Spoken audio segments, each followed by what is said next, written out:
समाजातल्या लोकांचा विचार करतोय की गव्हासारखी किडे रगडू नये, वाद वाद असतो, भांडण भांडण असतं. एकदा जर ते चेतलं ना तर राणा सुद्धा पळून देणार नाही. आणि गरीबाला त्रास होऊ नये म्हणून आम्ही संयमाने यांना वाटतं आम्हाला भीती का गं? तुम्ही अपंग आहेत का दांडका घेऊन आलात? अपंग आहेत होय, मला वाटलं दांडकच घेऊन आलात लगेच. मी आहे त्यावर टेन्शन नाही घ्यायचं, इतक्या लवकर दांडे घेऊन देत नाही तुम्हाला. तुमची मान उंच असंच काम करणार एका जागावर उभा राहून तुम्ही काळजीच करायचं नाही. तर यांनी मागं दांडे घेतले असते. मला समाज भरकुटू द्यायचा नाही, छत्रपतींच्या विचारानं चालवायचं. तिचं काम तिने चोखपणे पार पाडलं. छत्रपतींचा पुतळा हटू दिला नाही. आता आपण सगळ्यांनी तिला सपोर्ट देणार, राज्यानं ही जबाबदारी. एकदा जर आव्हान झालं ना, एकदा ह्या महाराष्ट्रातल्या सरकारनं बघितलेलं आहे, देवेंद्र फडणवीसांनी आणि पोलीस प्रशासनाने एकदा जर राज्याला आव्हान केलं ना, तुम्हाला सांगतो कोकणाच्या त्या टोकापासून जे मराठी मुंबई पासून इकडे निघतील ना, तर तुम्हाला इथं 200 किलोमीटर इतके मराठी येतील. तिला जर न्याय नाही मिळाला तिच्या म्हणण्याप्रमाणे आपली मागणी सरळ सांगितली, पुतळ्याला हात कोणी लावायचा नाही. मग ते कुणी येऊ दे, वाकड्या नजरेने सुद्धा बघायचं नाही. नसता आम्हाला जे पाऊल नाही उचलाय ते उचलावं लागेल. दुसरं तिने सांगितल्याप्रमाणे सगळे आरोपी हे अटक झाले पाहिजेत, नावं घेतलेत तेवढे आले पाहिजेत, वशिला असू नाही तर काय असो. तुमचा सरपंच आहे,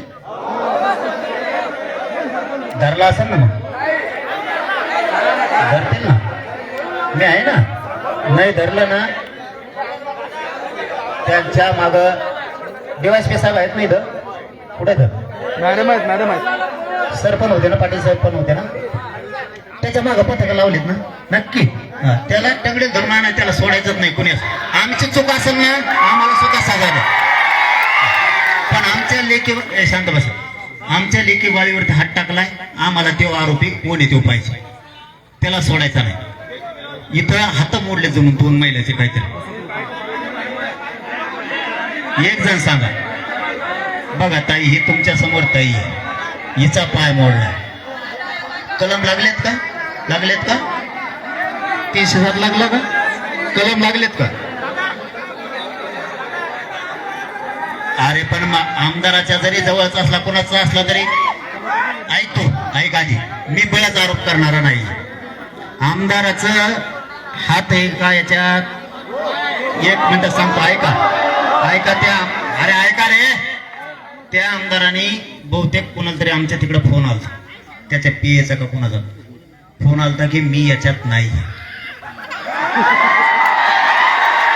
ते नाही म्हणल्यावर बळच ओढायची मला सवय नाही, समजून घ्या. मी तुमचं आहे का नाही? तुम्ही म्हणता ते करण्याचं मी आयुष्य माझं घातलंय, मी बळच नाही म्हणू शकत. त्यांनी सांगितलं की या मॅटरशी पोलीस प्रशासनानं हे मुलगी पण उचलते 1.5 वर्षाची, तिच्या नाकाला लागलेलं आहे. ही संजीवनीची पुतणी आहे. 2 गट गायब होती मुलगी. भावांनो बघा, एवढी दुर्दैव घटना. पुन्हा वाढी याच्यात घ्यावं लागेल. हे लेकरू 1.5 वर्षाचं 2 वर्षाच्या लेकराला जरी आणत असले ना, ताई तुम्ही आता ताई आता आम्हाला बोलताय ना, डीवायएसपी साहेब आले होते ना, इकडे या म्हणा पुढं.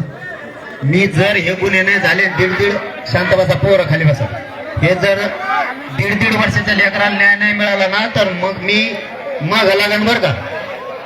इकडचे मागे सरकार आहे, खाली बसवलं मागे सरकार, गोंधळ करू नका. आता तर एक भरकटायचा नाही. मी तुम्ही आडलं जरा रे, गपचीप ऐका. माझं समज नाही ताई, मी माझ्या समाजावरती खूप माया करतो. हे तुम्हाला शांत बसायचं का उठून जायचं रे? ती फेकून तिच्यात लावल्याला गप्पच नाही उगं. मी माझ्या समाजावर पाहिले प्रेम करतो. ते 1.5 वर्षाचं जर 2-2 वर्षाचं लेकरावर अन्याय होणार असला ना, इथल्या एका आरोपीला सोडू नका, एकाला पण सोडू नका. खाली बस. मला ते लेकरं बघून तर मला आता करमायलाच तयार नाही. हिला मारू द्या, त्या ताईचा पाय मोडला. याच्यात तुम्ही रिपोर्टची कशाची वाट बघता तर बघू नका. 307 गुन्हे दाखल करून यांचा उद्देश वाईट कृत्य करण्याचा तिच्याविषयी होता. ह्या कलमा सगळ्या लावून घ्या. जर याच्यात सगळ्या कलमा लावून जर नाही तर मला 25 तारखेच्या नंतर राज्याची बैठक या चिखला गावात लावून आंदोलन सुरू करावं लागणार होतं. मी भोकळे साहेबांवरती विश्वास ठेवलाय, तांबे साहेबांवरती विश्वास ठेवलाय आणि आपण सुद्धा सगळेजण ठेवा, शांतता बाळगा. आपल्याला जवळ सहन होत आहे तोवर आपण सहन करू. शांततेत राहणं.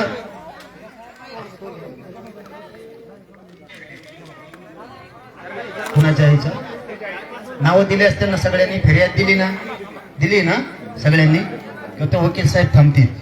ते सगळं बघून सगळ्या कलमा वाढतील. त्याच्यात कलमा वाढवायच्या तर ते वाढावं लागणार. त्या सगळ्या सर्व वाढावं लागतात. त्या आरोपींना लवकर पकडा. तुम्ही रात्रीच 11 जण अटक केलेत हे आम्हाला कळालं. तुम्ही तुमची जबाबदारी चोख पार पाडलेली. आम्ही तुमच्यावरती थोडे सुद्धा नाराज नाहीये, परंतु राहिलेले सोडू नका. राहिलेलं एक पण सोडू नका. मला वाटतं त्या छोट्या मुलीला लागलंय खूप. त्या छोट्या मुलीला लागलंय, हिचा पाय मोडलाय. कलम 307 दाखल झाल्यात का?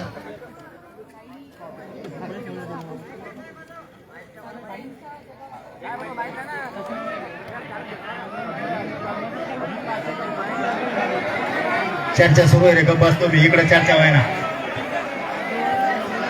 ए अरे चर्चा सुरू आहे ना. पोलीस बांधव असं का पागल आहेत का तुम्ही? काय करायचं तुला? तुम्ही शांत बसा. राहू दे उभा. कलम कोणचे लागले पुढे ये.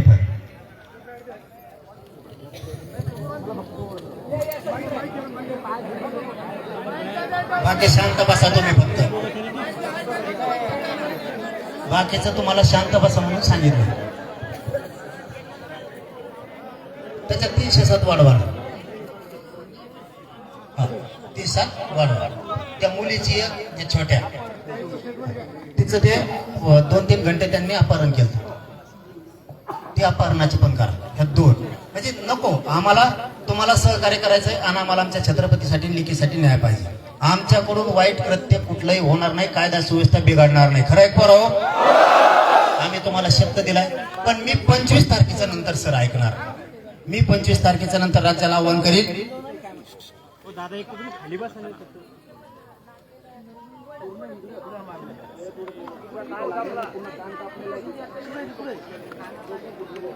पुढे म्हणजे दगड टाकून जीवे मारण्याचा प्रयत्न. सर त्या कलमा घ्यावं लागते. त्या कलमा घेतल्यानंतर तर ते घ्यावं लागते. आणि मला एक पडत मला त्या व्हिडिओ मध्ये असं दिसलं. थांब रे. मला त्या व्हिडिओ मध्ये सर असं दिसलं की इथं पोलीस बांधव होते काही. त्यांच्या समोर कसं हल्ले. त्यांचा निलंबितचा ऑर्डर करा. त्यांचा तो अधिकारी SP साहेबांना आहे. SP त्यांच्या चौकशीचे आदेश दिले. त्यांच्या चौकशीचे आदेश दिलेत SP साहेबांना असं ते म्हणतात. त्यांना निलंबित करून टाका. त्या दोघं तिघे इथं कोण होते त्यांच्या समोर जर हल्ला होणार असला तुम्ही हे बघा. तुम्ही स्टेटमेंट द्या. पुन्हा स्टेटमेंट शांततेत द्या. रात्री त्या घाबरलेल्या होत्या. एखाद्या स्टेटमेंट त्यांच्याकडून हुकला असेल. तुम्ही स्टेटमेंट घ्या. पुढे नावं घ्या. 307 त्याच्या अधिकारात अपहरण केलं त्या मुलीचं. एका छोटी कुठे ती नाही छोटी कोणाचं डोक्याला लागलं म्हणलं कानाने फाटलाय. स्टेटमेंट घ्या. ते गुन्हे दाखल करा. त्यांना सगळ्यांना अटक करा. आमची बाकी काही मागणी नाही. तुम्हाला आमच्याकडून पूर्ण सहकार्य आहे. पुरावा 25 तारखेपर्यंत यांना 25 तारखेपर्यंत सहकार्य करू आपण. यांनी नाही केलं आम्ही राज्यातून पुढेतून विदर्भ कसा बाहेर निघत नाही विदर्भाकडे बी बघतो. छत्रपतीचा अपमान झालाय. ही जिजाऊची पवित्र भूमी आहे. या भूमीतले मराठे आणि कुणबी झोपले का तुम्ही? तुमच्यावर वेळ नाही येणार का अशी तुमच्या लेकीबाळीवरती? विदर्भ आणि खानदेशातल्या एकाही मराठ्यांनी घरी राहिलेला मला दिसला नाही पाहिजे. मी पूर्ण आयुष्य तुमच्यासाठी झिजवलंय. इथं जर पूर्ण अन्याय होणार असला ना तर तुम्हाला सगळ्यांना जर आता हे आरोपी अटक झाले नाही 307 पासून अपहरणाचे सगळे गुन्हे शांतता भंग केला यांनी. चौथा मुद्दा जातीय दंगल घडवण्याचा प्रयत्न या लाभार्थी टोळीचा. पण आम्हाला जातीय दंगल होऊ द्यायची नाही. कारण यांच्यामुळे गोरगरिबावर अन्याय व्हायला नको. कारण यांच्या सुद्धा गोरगरीब काही लई चांगले लोक आहेत. ह्या असल्या स्वार्थी लोकांमुळं. हा, आणि ती कानाला ते लागलेली दुसरी कोणची आहे, तिचे पण स्टेटमेंट आहे, तिचं अपहरण केलं. घाबरायचं कोणी नाही, मी तुमच्या माग आहे सगळ्यांच्या. आणि कसे स्टेटमेंट घेतलेत, मी गाडीत बसलो की मुख्यमंत्र्याला बोलतो. मी रात्री पालकमंत्र्याला सांगितलंय, तुमचे प्रतापराव जाधव साहेबांना सुद्धा रात्री सांगितलंय, तुमच्या भूमीला अशी घटना होत असली तर आम्ही शांत बसणार नाही. SP साहेबांना बोललो, तांबे साहेबांना, कोकळे साहेबांना बोललो, त्यांनी सांगितलं सगळ्यांवरती गुन्हे दाखल होऊन सगळे अटक होतील. आता मला यांनी सांगितलं 21 जण अटक झालेत. साबरे पळून गेले दिसतात. ओरिजिनल आवलतच मला राहिली. आणि जे लाभार्थी नाहीत, जे टोळीतले ते गटले, हे चाबरे पळून गेले, लवकर सापडत नाही. ते होईल ना. आता आपण सगळ्यांनी 25 तारखेपर्यंत विश्वास ठेवायचा का पोलिसावर? वेळ दिला पाहिजे. काम करणाऱ्या अधिकाऱ्याला वेळ दिला पाहिजे. नाही दिलं तर मी म्हणलं मी आहे तुमच्या माग. यायला तुम्हाला सांगतो इथं काहीच नाही ती. एकदा जर आव्हान झालं ना तर कोण कोण आहेत ना, आपण कारवाई करू त्यांच्यावर. आपण कारवाई आपल्याला पण करता येते. मी दाते साहेबाला सुद्धा बोलतो महासंचालकाला गाडीत बसल्यावर, ह्यो प्रयोग चांगला नाही. यांनी केलेला छत्रपती शिवरायांचा अपमान पुतळा काढून फेकून दिले. लयच मात झाला नेऊ, ह्यो लय मात झाला. अति महिलेला मारणं.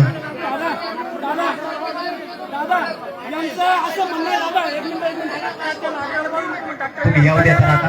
दादा यांचं असं म्हणणं आहे, महाराजांची मूर्ती ही ओढ्या नाल्याला लिहून टाका. आम्ही नाल्याला बांधतो. अरे पोलिसावर विश्वास ठेवा. ही पुतळा साहेब, ही पुतळा हलणार नाही बरं का कधी.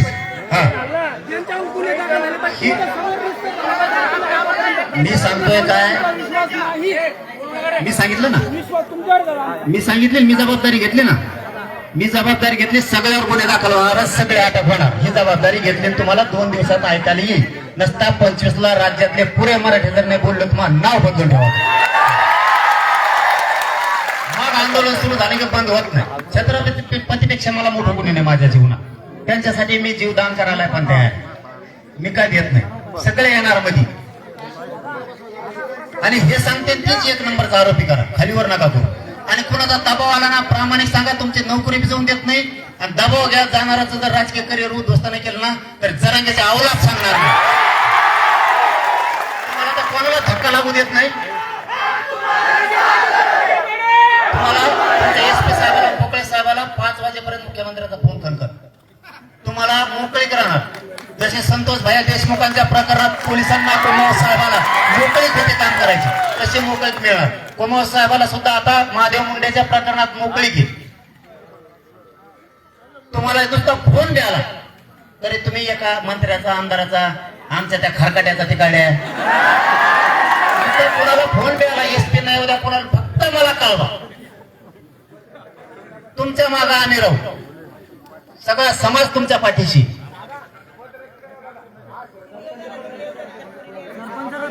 अरे तर जाऊन जेल मध्ये चांगल्या चांगल्या धुल्या उलार झाल्या तर सरपंच तेव्हा आकडे तिकडे झालंय. तिकडं माय एकदाच नादी लागलं तेव्हा आकडे तिकडे झालंय. त्याच मला काढा की डोळा दिसत तू माया नादी लागलं एवढं सोपं नाही. मी त्याला सांगितलं होतं तू माया नादी लागू नको. आणखी मी सांगतो आता चिखला गावात, तुपले लोक तू आवरेव, तू माया नादी लागू नको, लय जड जाईल तुला. माझ्या समाजात आणि छत्रपतीत लय जीव आहे. माझ्या समाजासाठी माझ्या किडनॅ पण गेल्यात. मला चालता येत नाही आता, इतक्या वेळ उभं राहिलो, मला आता बसता येणार नाही. माय बापा इतके हाल आहेत माझे, पण मी हालत नाही. या समाजाची छत्रपतीची शान आहे आणि ती शान वाढवण्यासाठी हे पठ्ठ्या जगत होय. तुम्हाला कुठेही डाग लागू देणार नाही. तुम्ही कसली काळजी करू नका. मी हिला रात्री सांगितलं होतं तू अर्ज कर, तेव्हा न्याय मिळत. मी सकाळीच येतो. बगीच्या कपाळाला लागलंय. पोलीस बांधव समोर जर एवढं असेल तर कस काय गुन्हे दाखल होत नाही. तुला मला विचारू द्या, कोण सानप फानप काय नाही, सगळ्या गुन्हे दाखल करा. त्या पोलिसावर सुद्धा सोडू नका यांना. पुन्हा हे जर नाही बाळा तुला खरं बोलायचं, खोटं एक शब्द बोलायचा नाही. मी खऱ्यासाठी काम करणार. तुला 2-3 घंटे कुणी पळून नेलतं का? छोट्या पोरीला नेलतं का? हे कोणी मारलं तुला? सरपंच आणि सरपंचाच्या बायकोला मारलं म्हणते. लेकरू हे देव असतं म्हणते. लेकराला काय कळत नसतं म्हणते. त्यामुळे त्याच्यावरती ह्यो म्हणजे जीव मारण्याचा प्रयत्न डोक्याला. लेकराला कायला कटवायला? हे बघा इकडून मानव सुद्धा म्हणजे त्याला नरड दाबायचं होतं. नरड दाबून हे पुढे येणं का लागलेले. मला जर हे कुणाचं झालेला नाही दिसला तर मी 25ला कुणाचं हे ऐकणार नाही. मी जर काय हातात घेतला परिणामाची चिंता करणार नाही. ते नरड दाबायचा प्रयत्न आहे. इकडून सगळे नख लागले तिला. जीव मारण्याचा ते देखील प्रयत्न करा आणि तिची छेड काढली की फोस्को दाखल होतोय. ते फोस्को दाखल होतो. यस स्लाइड करून घेतो. साहेब म्हणले घेते. किती वाजेपर्यंत वाट बघू मी? हे लगेच मी आता किती वाजले रे? यस बस किती वाजले? 2. मी 6 वाजेपर्यंत कलमाची वाट बघतो. यस. अरे तुम्ही सगळे जण समाजाचे पोलीसवाले सुद्धा हजर होते. आता प्रत्यक्षदर्शींचं मत आहे. मग मी सांगतो तुम्हाला. मी सांगतो ते नीट ऐका. मी सांगतो ते नीट ऐका. या पोरीनं यांनी सगळ्यांनी साहेबांबरोबर आणि ताईंबरोबर जाऊ. तुम्ही तुमचे स्टेटमेंट आता मी गेलो की लगेच द्या. लगेच इथं जा. इथं जे काय बाजूला पुढे खोलीत बसा. जमन नाही इथंच का पोलीस स्टेशनला न्यायचं? काय करायचं? तुम्हाला अधिकार येत नाही इथं. इथं एखाद्या खोलीत बसवा 2-4 जण. त्यांना बुळबुळ करायची नाही. कुणी बाकीच्या पोरांनी पोलिसांना लिहू द्या. सगळे जण तुमच्या गावातले 2-3 हुशार कोण आहेत ते त्यांच्यासोबत फक्त बसा आणि ज्यांना लागले तक्रार आहेत ते पाय मोडलेले ताई हे सगळे एका जागेवर बसा आणि तुमची तक्रार द्या. सगळ्यांवरती पोस्को पासून 307 जीवे मारण्याचा प्रयत्न करणे हे सगळे गुन्हे दाखल होणार. मी 7 वाजेपर्यंत वाट बघतो. नसता मी 25 तारखेची घोषणा करून टाकतो. कारण महाराष्ट्रातून आम्ही झालो बेजार. तुम्हाला आमचं पण सांगतो. गपरे तुला त्याच्या पुढे काही येतच नाही का? आम्ही झालो बेजार. तुम्हाला खरं सांगतो. रात्रभर फोन आहे. आम्ही पण यायचं मग. पण SP साहेबांशी बोलणं झालं म्हणून मी प्रामाणिक सांगतो. मी काही लपून ठेवत नाही. ते म्हणले ते तर असं म्हणत होते उलट 2-3 दिवस येऊच नका म्हणले. 2-3 दिवस नसतं जमत मग आपलं. मी आजच जाणार. माझ्या डीकेला आज त्रास झालाय. माझ्या छत्रपतीला आज त्रास झाला. मी आजच जाणार. महाराष्ट्रातून पुणे आम्हाला चिखल्याला यायचं. चिखल्या का चुकल्या काय इथं यायचं म्हणे आम्हाला. म्हणलं तुम्ही थांबा. मला परिस्थिती बघू द्या. ऐकू द्या. नाही जर मागण्या मान्य झाल्या गुन्हे दाखल झाले तर आपण सगळे चिखलाला जाऊ. म्हणून शांत झाले. नाही तर रातभर फोन उचलतो. आमचा असा फेस पडलाय. नुसतं गाड्या कोणी म्हणतात पिकअप रेडी झालं. टेम्पो रेडी झाला. मी मोटरसायकलवर रेडी आहे. मग आपल्या 3ही गाड्यांना बाहेर काढल्या आणि मला ऊस तोडायला जायचं नाहीये. ट्रक भरायला मी लावली नाही. ट्रक भरूनच माणसं आणतो. म्हणजे रिअल सांगतो. माझ्या जीवनात मी कधीही खोटं बोललेलं नाहीये. आम्ही सांगितलं सगळे शांत राहा. जर तांबे साहेबांनी आणि पोकळे साहेबांनी शब्द दिलाय एकही याच्यातून सोडला जाणार नाही. एक पण. म्हणून मग मी शांत राहिलो. तुम्ही पण शांत राहा. शांततेच्या भूमिकेत सगळे राहा. नाही झालं 25ला पुन्हा येऊ ना. कुठं चाललंय? मी बी कुठे जात नाही. तुम्ही नाही. ते पळून गेलेले कुत्रे नाही. कुठे जात नाही ते. फक्त त्यांना जे घडवायचं ते आपल्याला घडवायचं नाही. त्यांना घडायची जातीय दंग. कारण त्यांच्या सुद्धा गरीब लोक लय चांगले आहेत. काही उदाहरण सांगतो आणि मी थांबतो. आता मी घरून निघायच्या अगोदर सांगळे आणि थांबा रे तुमचं नाही आपलं सांगतोय. सांगळे आणि काय घुले. सांगळे आणि घुले नावाचे महिले सहित अंतरवालीला माझ्या घरी आले होते. त्यांनी सकाळी दारात रडत होते. मी उठायला मला उशीर झाला कारण आम्ही 4 वाजेपर्यंत जागे होतो. त्यांनी सांगितलं की आमचा ऊस जाऊ द्या ना. कोण? सन कराड. कोणचा कारण बोच्याचा आणखीन. त्यांनी आमच्या रस्त्यावरती JCP लावली. 7 फुटाचा खड्डा केला आणि त्या खड्ड्यात त्या बाईला टाकलं सांगळेला. आणि 2-3 मुलं आहेत तिचे. ते धरून आणले त्या खड्ड्यात टाकले. वरून JCP नाही माती लोटायची बुजून टाकायचे. का? हिचा ऊस जाऊ द्यायचा नाही आणि ते वावर आम्हाला विकत घ्यायचंय. बघा यावला त्यांच्याच जातीतल्या ना. ते सकाळी आले, तुम्ही मायबाप हो म्हणे, आमचे न्याय मिळाला पाहिजे. आमचे DYSP धुमाळ साहेब, त्यांना फोन लावला, म्हणलं ह्या गरीब लेकराला न्याय द्या. ही माऊलीले रडायला लागली. DYSP साहेबांनी तिथून गाड्या पाठवल्या आणि आता तिचं ऊस जाणार आहे का जातीवादी? आम्ही जर जातीवादी असतो ते माझ्या दारात आलेच नसते. म्हणून ती सगळी जिरवतो आम्ही. तुम्ही काळजी करू नका. आपण DYSP साहेब आहेत, त्या ताई तांबे साहेब आहेत, ठोकळे साहेबांवरती आजपासून विश्वास ठेवू. 25 तारखेपर्यंत सगळे गुन्हे ऍड होतील. तुम्ही स्टेटमेंट द्या. मी दाते साहेबाला, महासंचालक साहेबांना लगेच बोलतो, तुम्ही फक्त स्टेटमेंट सगळे द्या. तुम्ही कोणी शांत राहायचं नाही. सगळे FIR होणार, सगळे अटक होणार. त्यांच्या मागे पुस्तकं पाठवलेत का? लय लांब जातात बरं का ते लय लांब जाते. ते इथं राहतच नाही. ती असं इतके फेकड धावण्याच येत नाही. ते इथं थांबतच नाही. काहीतरी गोळगोळ इकडं गोटा आणते, तिकडं खडा आणते, पाण्याच्या बाटल्या आणते, टोपणं आणते देशीचे, आणि पळून दुसऱ्या राज्यात जाते. आणि यांनी ते नेते आहेत त्यांचे दोनच आहेत. त्या लाभार्थी टोळीने त्या 2 नेत्याच्या आणि त्या काही त्यांच्या चांगल्या जातीच्या इतकं मळवर आणलंय ना आता, हे त्यांचं सुद्धा ऐकायला तयार नाही. त्यांचं पण यांनी त्या दोन्ही नेत्याला बरबाद केले आणि आता जातीला बरबाद करायला निघाले. हे सत्य, पण ते नाकारीत नाही. बाकीची टोळी नुसती ती आता ते फक्त लिहायच्या कामात राहिले. हळूहळू सगळे मोक्यात घालतो. यांना ठोक नाही आता. यांनी इतका अन्याय केला ना त्या नागपूरच्या. मी जातीवादी असतो, ती माऊली माझ्याकडे आली असते की नागपूरची, ती ब्राह्मण समाजाची, देवेंद्र फडणवीसची सगळे सोयरी, थेट अंतरवाली, इथं तिथं नाही. तिलाच पैशात लुबडलं धान्याने. किती खातोय काय खातोय? जरा केळ खाय ना तिकडे, थोडे दगड गोटे खाय. केळं म्हणजे हे केळं आपला आजर भाई, अकबर भाई त्यांच्याकडे असते ती. नुसतं पैसे खातो. त्या माऊलीचा नवरा गेला हो पोलीस मध्ये. इतका ताप दिला जमू यांनी. ती सांगते, मी नाही सांगत. त्याला ब्रेन स्ट्रोक खलास. इतकं टेन्शन दिलं.